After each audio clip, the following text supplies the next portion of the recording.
उस समय जब आपकी घोषणा होगी, महानुभाव महानुभाव, वो पन्नी वाली ईंट आपकी किस्मत के बही खाते में सोने की लिखी मिलेगी।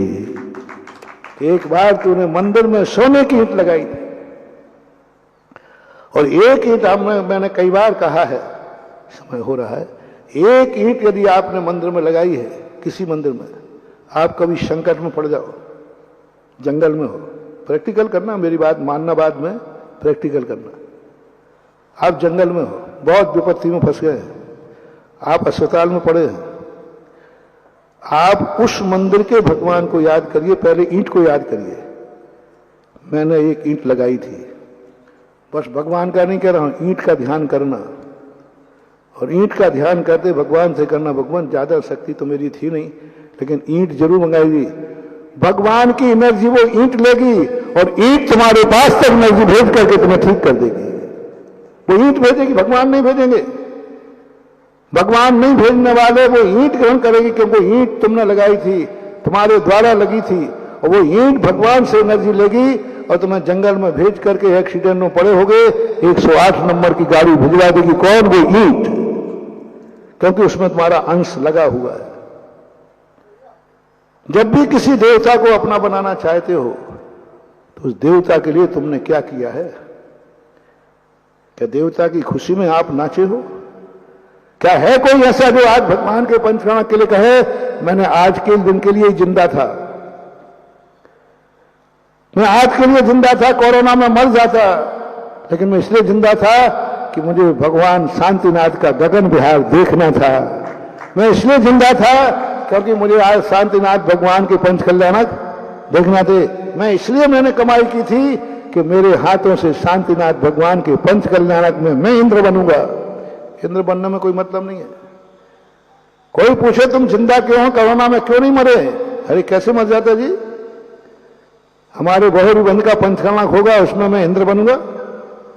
मेरी किस्मत की लकीर में शांतिनाथ भगवान के पंचकल्याणक का इंद्र बनना लिखा था, और जिसकी किस्मत में भगवान के पंचकल्याणक का इंद्र बनना लिखा हो, क्या मजा ले कि यमराज इस तरफ आंख उठा के भी देख ले।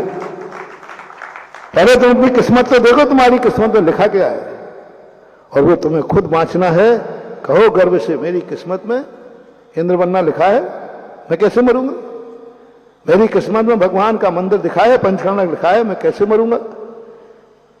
और वैसी खुशी उसको मनाओ, ऐसी खुशी मनाओ कि अपने आप उस खुशी से ही, जैसे सुदामा का घर भर गया, ऐसे ही तुम्हारे सारे संकट दूर मिलेंगे उस समय जब तुम भगवान की खुशी में नाच रहे होगे और तुम्हारे घर के दुख दूर हो रहे होंगे। तुम भूल गए। सुदामा जब वापस लौटा तो कहता हमें पता ही नहीं, हमने तो कुछ मांगा ही नहीं। पत्नी क्या कहेगी? रहे भुलक्कड़ के भुलक्कड़, कुछ कहा ही नहीं, कुछ कहा ही नहीं। और सुदामा कमा के और आ गए, पर सुदामा कहता मैंने तो कुछ कहा ही नहीं, मैं तो कृष्ण की भक्ति में घूमता रहा। और कृष्ण कहते हैं मैंने कितने पुण्य किए, वैभव मेरा है और खुशी ये मना रहा है।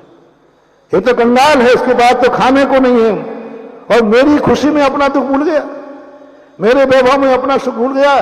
तब कृष्ण ने जाकर कहा ऐसा मित्र भाग्य से मिलता है जिसकी सारी दुनिया चरण धोती थी।